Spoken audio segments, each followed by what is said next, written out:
Hi అండి, నేను రజాస్ healthy kitchen నుంచి. ఈరోజు మనం తాటి రొట్టె చేసుకున్నామండి. ఒకే పిండితోని 2 రకాల ప్యాన్ల మీద వేస్తే తాటి రొట్టెలు ఎలా వస్తుందో క్లియర్గా దీంట్లో చూపించానండి. దీనికోసం మనం ముందుగా బియ్యం రవ్వ తీసుకోవాలి.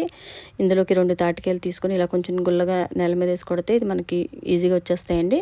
ఇదంతా కూడా ఇలా తీసుకొని దీన్ని ఒక స్ట్రైనర్ తీసుకొని దీని నుంచి మనం పల్ప్ అంతా కూడా ఈ విధంగా కలెక్ట్ చేసుకోవాలండి. ఈ టెంకల నుంచి కూడా కొంచెం మనం ఒక కప్పు వాటర్ తీసుకొని దీని నుంచి కూడా కొంచెం గుజ్జు కలెక్ట్ చేసుకోవాలి. ఇప్పుడు ఇందులోకి మనం ఒక కప్పు పల్పు, ఒక 3/4 కొబ్బరి అండి, ఒక 3/4 బెల్లము తీసుకున్నాను, ఒక 8 యాలక్కాయలు. వీటన్నింటిని కూడా ఒక్కొక్కటిగా మొత్తం అన్ని కూడా బాగా మిక్స్ చేసుకొని ఒక 2 నిమిషాలు పక్కన పెట్టుకోవాలండి. ఇప్పుడు ఇలా మిక్స్ చేసుకొని పెట్టుకున్న దాన్ని ఇప్పుడు ఒక ఇలా పెద్ద కడాయి తీసుకుందామండి. ఇందులో కొంచెం మనం ఎక్కువ మందంగా వేస్తాం కాబట్టి ఇది కొంచెం మాడుగా వస్తుందండి, కానీ చాలా టేస్టీగా ఉంటుంది.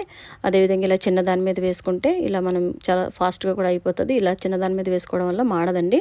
ఎప్పుడైనా కూడా మీరు తాటి రొట్టె వేసుకుంటే ఇలా చిన్నగా ఉన్న ప్యాన్ మీద వేసుకోండి, చాలా బాగా వస్తుంది.